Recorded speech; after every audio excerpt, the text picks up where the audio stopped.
ब्लडशॉट एक American super hero film है।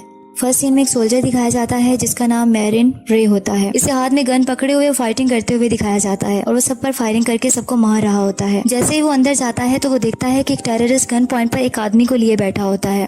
वो रे को देखकर कहता है कि अपनी गन को नीचे फेंक दो। उसके बाद रे कहता है कि तुम्हें क्या चाहिए, तो वो हेलीकॉप्टर की डिमांड करता है। इस पर रे कहता है अगर तुम्हें हेलीकॉप्टर चाहिए तो मुझे फोन करने दो। जैसे ही वो टेररिस्ट फोन की तरफ इशारा करता है तो मौका पाकर रे इस पर फायरिंग करके इसे मार देता है और वो आदमी जो गन पॉइंट पर था बच जाता है। नेक्स्ट सीन एविएंटो एयरबेस से शुरू होता है। बहुत से सोल्जर्स एयरक्राफ्ट और हेलीकॉप्टर से उतर रहे होते हैं, जहाँ मैरिन रे ऊंची आवाज में बोलता है कि कोई भी मिशन बहुत मुश्किल नहीं होता और ना ही कोई कुर्बानी बहुत अजीम होती है और सब ड्यूटी फर्स्ट की आवाज लगाते हैं। इसी तरह रे पास खड़ी अपनी वाइफ से मिलने चला जाता है। ये एक कामयाब रेस्क्यू ऑपरेशन होता है और ये अपनी वाइफ के साथ इटली में मुंबासा में चला जाता है जहां वो अपनी छुट्टियां गुजारते हैं। लेकिन अनलकीली वहां इनको किडनैप कर लिया जाता है मार्टिन एक्स की तरफ से। एक्चुअली मार्टिन एक्स मुंबासा की हॉस्टेज ऑपरेशन के बारे में मालूमात इकट्ठी करना चाहता है और वो इससे बहुत कुछ पूछता है, लेकिन रे कहता है कि तुम मुझसे कुछ भी नहीं पूछ सकते हो, लेकिन मैं इस बारे में कुछ नहीं जानता। इसके बाद रे अपनी वाइफ को कहता है कि सब कुछ ठीक हो जाएगा, लेकिन किडनैपर कहता है कि अब कुछ ठीक नहीं होगा। वो इसकी वाइफ का मर्डर कर देता है। रे बहुत स्ट्रेस में आ जाता है और चिल्ला कर कहता है कि मैं कसम खाता हूँ कि मैं तुमसे फाइट करूंगा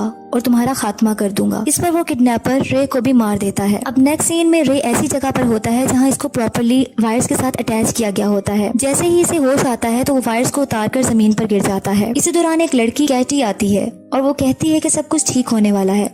फिर एक नया किरदार डॉक्टर हार्टिंग सामने आता है जो कि रे को welcome to Rising Spirit Technology कहता है और बताता है कि मैं डॉक्टर हार्टिंग हूँ और कहता है कि तुम्हारा जाग जाना एक बहुत बड़ा फिनोमिना है। उसके बाद वो रे को बताता है कि यूएस मिलिट्री ने तुम्हारी बॉडी को हमें डोनेट कर दिया है और तुम मर गए थे। एक्चुअली डॉक्टर हार्टिंग इसको सुपर पावर के तौर पर इस्तेमाल करने के लिए लाता है और अपनी ऑर्गेनाइजेशन में इसको अपने हथियार के तौर पर बना लेता है। डॉक्टर हार्टिंग कहता है तुम पहले हो जिसको हमने कामयाबी से वापस लेकर आए हैं और बहुत ही खूबसूरती से ये हुआ है। तुम पहले हो जिसको सेकंड चांस मिला है। डॉक्टर हार्टिंग इस आदमी को बताता है कि हम यूएस मिलिट्री के लिए एक कीमती एसेट बिल्ड कर रहे हैं और हमारे पास एक्सपर्ट्स हैं जो कि सोल्जर्स को तेज और ज्यादा ताकतवर बना देंगे। फिर वो डॉक्टर हार्टिंग एक्सपेरिमेंट करता है। जैसे ही वो रे के हाथ पर जख्म लगाता है तो इसका जख्म बहुत जल्दी रिकवर हो जाता है। एक्चुअली ये बायोमैकेनिकल कंस्ट्रक्ट होता है जो कि बहुत तेजी से रिएक्ट किया जाता है। डॉक्टर हार्टिंग इसे बताता है कि ये टेक्नोलॉजी के जरिए बहुत से डैमेज टिश्यूज को फौरन ठीक कर लिया जाता है। इसके बाद कैटी कहती है कि तुम कौन हो ये तुम नहीं जान सकोगे क्योंकि तुम्हें क्लासिफाई कर लिया गया है। और डॉक्टर हार्टिंग कहता है वो तुम्हारा मासी था लेकिन ये तुम्हारा फ्यूचर है। फिर डॉक्टर हार्टिंग अपने बारे में बताता है कि मैं टेनिस प्लेयर था और चैंपियन था और 15 साल की उम्र में मुझे कैंसर हो गया था और मेरी बाजू को काट दिया गया। उसके बाद फिर वो अपनी बाजू रे को दिखाता है जो कि एक नई बाजू एक मैकेनिकल वे से लगा दी गई होती है और बहुत ताकतवर होती है। फिर इस तरह वो रे को ये भी बताता है कि अगर बहुत से सोल्जर्स अपनी बाजू खो देंगे तो हम उनके साथ एक नई बाजू लगा देंगे जो कि और ज्यादा ताकतवर होगी। इसके बाद वो अपने मुख्तलिफ पेशेंट से इसको मिलवाता है जिसमें जिमी भी होता है और बहुत सारे दूसरे भी पेशेंट्स होते हैं। इनमें से वो बताता है कि ये और ज्यादा ताकतवर हो गए हैं क्योंकि जिमी ने अपनी टांगे खो दी थी, उनको आर्टिफिशियल लेग्स लगा दी गई हैं। जबकि जो दूसरा इसका पार्टनर होता है वो अपनी आंखें खो देता है, जबकि वो कैमरास उसके ऊपर एडजस्ट कर दिए जाते हैं जिसकी वजह से इसका बिल्कुल जो एफिलिएशन होती है डायरेक्टली ऑप्टिक नर्व से मिल जाती है और वो हर चीज को देख सकता है। नेक्स्ट सीन में जब रे सो कर उठता है तो इसमें एक्स्ट्रा एनर्जी आ जाती है। वो पिलर को पंच करके बहुत ज्यादा पंच करता है लेकिन इसके हाथ को कोई नुकसान नहीं पहुंचता, बल्कि पिलर टूट जाता है और वो हैवीएस्ट डंबल भी आसानी से उठा लेता है। फिर वो कैटी से मिलता है जो कि स्विमिंग कर रही होती है और कहता है कि ये नाइटमेयर है कि मेरे पास मेरी मेमोरीज नहीं है। फिर कैटी इसको ड्रिंक देती है। जैसे ही वो ड्रिंक पीता है तो इसके माइंड में फ्लैशबैक चलने लगता है और इसको इसकी वाइफ का मर्डर और इसकी वाइफ की सारी मेमोरीज आना शुरू हो जाती हैं। वो गुस्से से टेबल पर अपना हाथ मार देता है और फिर जल्दी से बाहर निकल जाता है अपना बैग लेकर। डॉक्टर हार्टिंग कैमरा के थ्रू सब कुछ देख रहा होता है और कहता है ये कहाँ जा रहा है। वो अपने असिस्टेंट को कहता है कि चैनल को जल्दी से ओपन कर दो। फिर वो रे से पूछता है कि तुम कहाँ जा रहे हो।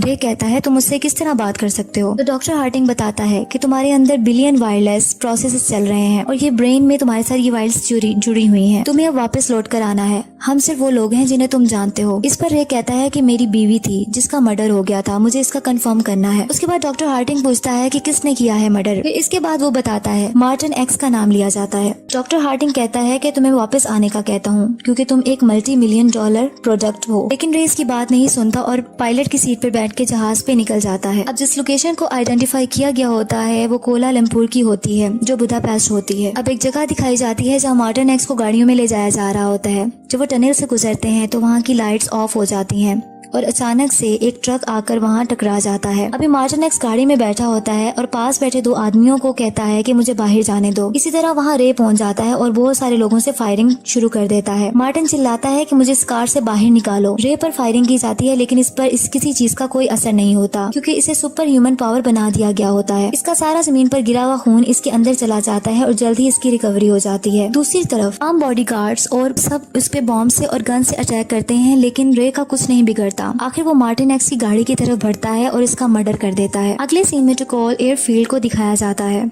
जहाँ रे अपनी जीप में वहाँ जाकर पहुँच जाता है। वहाँ साइंटिस्ट के पेशेंट जिमी, मार्कस एंड केटी उसका वेट कर रहे होते हैं और उसको दोबारा लेबोरेटरी में वापस लाया जाता है। वो केटी को बताता है जिसने मेरी वाइफ का कत्ल किया था, मैंने इसे मार दिया है, मैंने अपना काम कर लिया है। और अब सब रे को लेकर ही प्रोग्रामिंग के लिए राइजिंग स्पिरिट में वापस ले आते हैं। लेबोरेटरी में रे के ऊपर फिर काम किया जाता है और इसकी मेमोरी को वाइप आउट भी किया जाता है। हकीकत में डॉक्टर हार्टिंग इसकी वाइफ की डेथ के मुतालिक फॉल्स मेमोरीज को डाल रहा होता है जो कि बहुत ही गलत मेमोरीज होती हैं जो इसकी प्रोग्रामिंग का हिस्सा बना दी जाती है क्योंकि राइजिंग स्पिरिट में राइवल्स को खत्म करने के लिए रे की मौजूदा मेमोरीज को खत्म कर दिया जाता है और उसको दोबारा रिप्रोग्राम किया जाता है। अब डॉक्टर हार्टिंग कैटी से बात करता है और वो कहती है कि हम इसकी मेमोरी को वाइप आउट करने जा रहे हैं। डॉक्टर हार्टिंग कहता है कि जो हमने किया है वो एक मकसद के तहत था, जिससे पता चलता है कि हार्टिंग रे को अपनी मर्जी से इस्तेमाल कर रहा होता है एक वेपन की तरह। अब हार्टिंग का अगला टारगेट निक बैरिस होता है जिसको रे के जरिए मरवाना होता है। जबकि सीन में केटी कहती है कि रे एक सोल्जर है लेकिन हार्टिंग कहता है ये एक डेड सोल्जर है जो ये डिजर्व करता है। अब रे की वाइफ गिना का किलर उसके माइंड में उसका नाम निक बैरिस को सेट कर दिया जाता है और इसका नेक्स्ट टारगेट बैरिस होता है। अब दोबारा रे गाड़ी लेकर निकल जाता है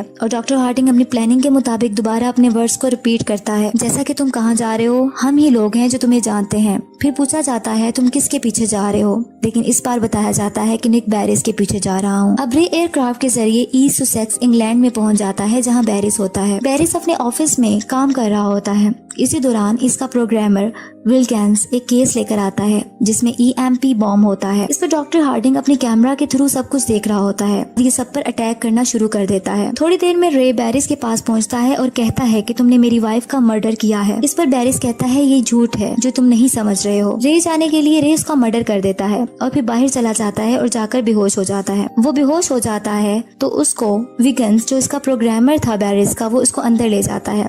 डॉक्टर हार्टिंग के लैब में सिग्नल लॉस्ट का साइन आता है। जब रे को दोबारा होश आता है तो वो विगन्स पर अटैक करने लगता है तो विगन्स कहता है कि मैं फ्रेंडली हूँ। अभी रे ये सोच रहा होता है कि हमेशा इसकी वाइफ का मर्डर हमेशा डिफरेंट पर्सन ही क्यों बन जाता है। विगन्स इस पर हैरानगी दिखाता है। रे इसको बताता है कि मेरी बीवी का नाम गिना है। फिर अपने हाथ पर कट लगा लेता है और एक ग्लास में अपना ब्लड निकालकर विगन्स को दे देता है। विगन्स इस पर कहता है कि ये अमेजिंग है और कहता है कि तुम इंटायर प्रोग्रामेबल सिस्टम के तहत चल रहे हो और ये भी बताता है कि राइजिंग स्पिरिट ने तुम्हारे अंदर गलत मेमोरीज डाल दी हैं और तुम्हें एक किलिंग मशीन बना दिया है। इस पर ये कहता है कि ये प्रोग्राम ज्यादा अरसे तक नहीं चलेगा और फिर ये भी डिस्कवर कर लेता है कि इसकी वाइफ जिंदा है। नेक्स्ट सीन लंदन इंग्लैंड में दिखाया जाता है जहाँ रे अपनी वाइफ को तलाश करते हुए इसके घर तक पहुँच जाता है और इसे कहता है कि घर आ जाओ। इस पर गिना कहती है कि तुम्हें क्या हुआ है, ये तो सब कुछ सेटल हो गया था, अब मेरी एक फैमिली है। रे पूछता है कि आखिरी बार हम कब मिले थे, जिस पर इसकी वाइफ बताती है कि 5 साल पहले।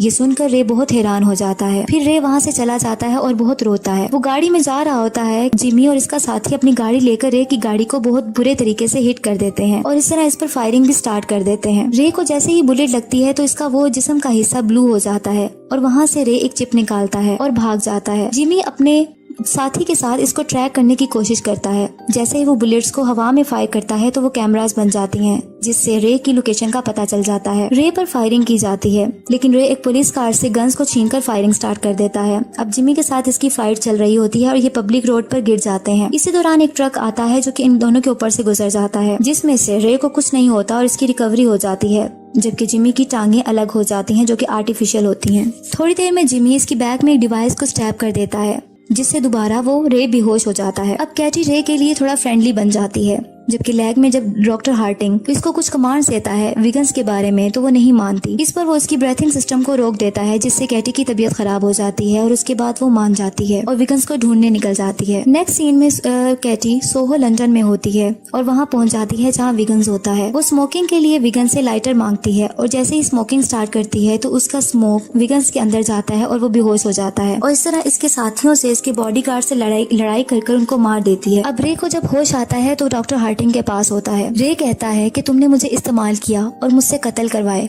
तुमने मेरी बीवी का भी मर्डर को जाहिर करने की कोशिश की। डॉक्टर हार्टिंग कहता है कि रिवेंज एक ऐसी चीज है जो तुम्हारी तरह आदमियों को एक्सेप्शनल बना देती है। रे कहता है कि तुम जैसे लोग मेरे जैसे लोगों को सिर्फ तोड़ कर रख देते हैं, लेकिन तुम हमें कंट्रोल नहीं कर सकते और ऐसा होगा भी नहीं। अचानक से डॉक्टर हार्टिंग इसके पहले वाली कंडीशन में लाकर सेंसलेस कर देता है। एक तरफ डॉक्टर हार्टिंग रे पर अपनी प्रोग्रामिंग कर रहा होता है, जबकि दूसरी तरफ विगन्स अपनी प्रोग्रामिंग स्टार्ट कर देता है। केटी रे की मदद करने की कोशिश करती है और रे को बचाने की भी, ताकि वो रे को उसकी जिंदगी को बचा सके और उसको सही जगह पर ला सके। अब डॉक्टर हार्टिंग केटी की प्लानिंग जानने के बाद इसके ब्रीथिंग सिस्टम को दोबारा रोकने की कोशिश करते हैं, लेकिन एक्सेस डिनाई हो जाती है। एक तरफ जिमी भी अपनी फुली आर्म्ड हो जाता है और रे से फाइट करने के लिए निकल आता है। अब रे को विगन्स कंट्रोल करता है और रे कहता है कि मैं अब अपना काम करने जा रहा हूँ, और वहाँ पहुँचता है जब जिमी अपने दोस्त अपने साथी मार्कस के साथ होता है और इससे फाइट करता है। दूसरा जिमी का साथी भी इसकी मदद के लिए आ जाता है। अब जिमी और मार्कस मिलकर इससे फाइट करते हैं, लेकिन रे सुपर ह्यूमन पावर होते हुए जिमी को बहुत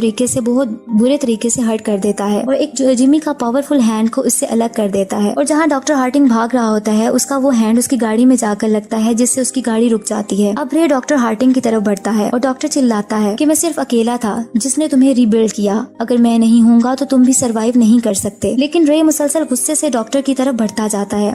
डॉक्टर हार्टिंग अपने वेपन्स को निकालता है और रे पर अटैक कर देता है, लेकिन वो बुलेट रे अपने हाथ से रोक लेता है। कैटी दूसरी तरफ विगन्स के साथ बराबर रे की बॉडी और माइंड को कंट्रोल किए हुए होती है। रे पर अब बहुत सी चेंजिंग्स आती रहती हैं और रे हाथ में पकड़े हुए बॉम्ब को जमीन पर गिरा देता है, जिस पर बहुत बड़ा ब्लास्ट हो जाता है और डॉक्टर हार्टिंग की भी डेथ हो जाती है। नेक्स्ट सीन में जब रे की आंख खुलती है तो वो पूछता है कि मैं कहाँ हूँ, तो विगन्स इसे रिलैक्स बोलता है और पूछता है कि अब तुम कैसा फील कर रहे हो। इसके बाद कैटी बाहर बैठी होती है और वो रे विगन्स को थैंक यू बोलकर कैटी से बाहर मिलने चला जाता है।